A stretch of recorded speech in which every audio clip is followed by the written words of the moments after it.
Hai, kembali lagi di Anim lagi. Sesuai dengan judul dan thumbnail, kali ini kita akan membahas cerita yang mengharukan dari keluarga Mizuhara Chizuru. Mimin sengaja langsung lompat ke chapter 145. Memang, untuk cerita yang ada di antara chapter 120 hingga 144 sebenarnya lumayan seru dan menarik. Intinya tentang pembuatan film Mizuhara yang telah berjalan dengan lancar dengan bantuan Kazuya, Ruka, Yaemori, dan semua kru film. Seperti yang sudah dijelaskan di cerita tentang kemunculan Yaemori. Yang belum nonton bisa silahkan tonton videonya dulu ya. Oke, sekarang kita bahas mengenai cerita yang mengharukan dimulai di chapter 145. Sebelum melanjutkan videonya, jangan lupa klik subscribe dan aktifkan loncengnya agar Mimin semakin semangat begadang untuk bikin konten di sela-sela kerjaan di kantor. Hehehe.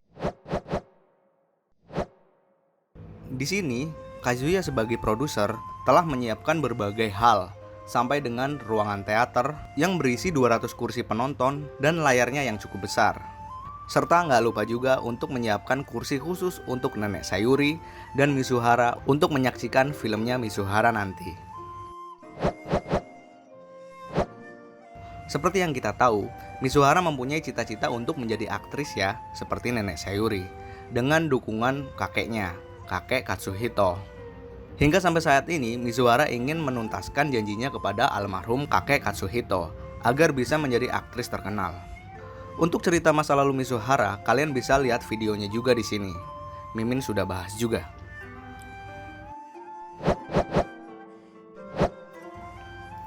Oke, lanjut. Pada suatu hari, Nenek Sayuri ingin ikut survei lokasi sebelum penayangan film Mizuhara dimulai. Di situ, Nenek Sayuri terlihat sangat antusias dan gembira sekali. Walaupun beliau sudah sangat lemah fisiknya dan hanya didorong menggunakan kursi roda saja. Di dalam ruangan teater tersebut, Nenek Sayuri mengutarakan kegembiraannya hingga meneteskan air matanya. Sambil dia bilang begini, "Nenek sangat menantikanmu menjadi seorang bintang, seperti yang telah kamu cita-citakan, Chizuru. Nenek jadi gak sabar lagi untuk menonton filmmu ini. Ya, walaupun belum melihat filmmu secara langsung, dan hanya ada di ruangan teater ini, Nenek sudah bisa merasakan kalau kamu sudah ada di layar besar itu." Begitu kata Nenek Sayuri. Momen ini adalah momen yang mengharukan menurut Mimin. Sudah seperti akan ada pertanda saja. Ada pada di suatu momen saat Kazuya hanya berdua dengan Nenek Sayuri. Di situ Nenek Sayuri mengucapkan rasa syukur yang amat dalam kepada Kazuya karena telah membantu cucunya. Menurut Nenek Sayuri, Kazuya adalah keajaiban untuk Mizuhara Chizuru. Karena selama ini yang mendorong keinginan Chizuru hanya kakek Katsuhito. Setelah kakek Katsuhito tiada, datanglah Kazuya yang mendukung Mizuhara dengan setulus hati. Karena pada awalnya Nenek Sayuri memang tidak mendukung penuh Mizuhara menjadi seorang aktris sepertinya. Momen selanjutnya pada saat Nenek Sayuri sendirian karena Mizuhara membeli minuman dan Kazuya izin ke toilet sebentar. Setelah Kazuya keluar dari toilet, ternyata di depan toilet Mizuhara sudah menunggu Kazuya dan menyampaikan rasa terima kasihnya karena sudah bisa membuat Nenek Sayuri bahagia. Pas kebetulan di momen yang bisa dibilang hubungan Kazuya dan Mizuhara mulai membaik, ternyata kondisi Nenek Sayuri mulai melemah dan terjatuh pingsan dari kursi rodanya yang disaksikan oleh banyak orang di sana.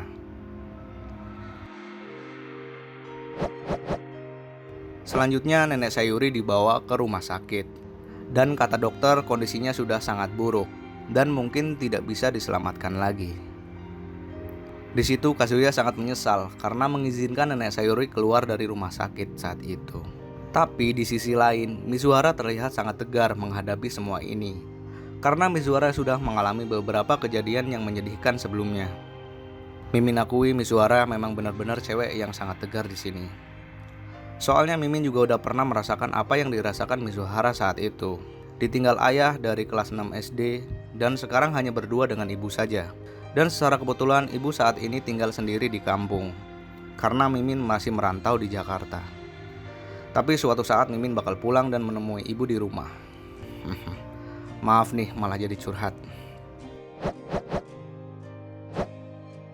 Oke, selanjutnya. Di sini Kazuya ingin sekali Mizuhara mengungkapkan yang sejujurnya kepada nenek Sayuri tentang hubungan mereka. Tetapi, lagi-lagi Mizuhara tetap tidak ingin mengutarakan kepada nenek Sayuri. Karena, walau bagaimanapun nenek Sayuri sedang kritis, dan Mizuhara tidak tega untuk mengungkapkannya. Pada saat itu, Mizuhara merasa sangat terpukul dan sangat sedih. Karena nenek Sayuri tidak bisa melihat filmnya secara langsung pada waktu launching premier di teater. Tetapi, di saat nenek Sayuri belum tersadar secara penuh di dalam ruangan rumah sakit, tiba-tiba Kazuya masuk ke ruangan tersebut dan menyetel filmnya dengan proyektor. Dengan harapan nenek Sayuri bisa mendengar dan sedikit melihat film Mizuhara, walaupun tidak di teater yang besar itu. Dan pada saat filmnya dimulai, nenek Sayuri bisa merespons dengan sedikit membuka kelopak matanya dan memberikan sedikit senyuman di bibirnya itu, walaupun hanya cuma sebentar. Pada saat itu, Mizuhara selalu kepikiran dengan kata-kata Kazuya yang harus jujur apa adanya tentang hubungan mereka. Di situ Mizuhara sangatlah bingung dan tertekan. Apakah akan jujur dengan nenek meskipun akan menyakitkan hati nenek, atau tetap berbohong dan selamanya nenek Sayuri hanya akan mengetahui kebohongan itu. Hingga tiba-tiba nenek Sayuri tersadar dengan memegang pipi Mizuhara dan berkata begini, "Ada apa? Apa yang mengusik pikiranmu?" Lalu Mizuhara menjawab, "Maafkan aku, Nek. Selama ini aku hanya rekayasa saja." Mizuhara hanya bilang seperti itu kepada nenek Sayuri dan tidak bisa melanjutkan kata-katanya lagi. Tetapi di situ nenek Sayuri mulai sedikit mengerti apa yang ingin Mizuhara katakan. Kemudian beliau bilang begini, "Berbohong ya?" Di satu sisi nenek memang ingin tahu apa yang disembunyikan itu. Tapi di sisi lain sebaliknya, apapun keputusan yang dipilih cucu nenek yang cantik ini, nenek tidak akan mempermasalahkannya. Di dunia ini tidak ada yang namanya pilihan yang mudah. Tetapi dengan terus menatap ke depan dan menghindari setiap keraguan yang muncul di dalam kegelisahan, tetaplah melangkah maju dengan memegang erat pilihan tersebut. Begitulah yang disebut dengan menjalani kehidupan sepenuh hati. Kamu sudah tumbuh menjadi dewasa dan dapat menentukan jalanmu sendiri. Itulah yang membuat nenekmu bahagia. Kamu benar-benar cantik. Filmmu sangat bagus. Terima kasih banyak. Nenek sangat mencintaimu, Chizuru." Dan di saat itulah nenek Sayuri menghembuskan nafas terakhirnya.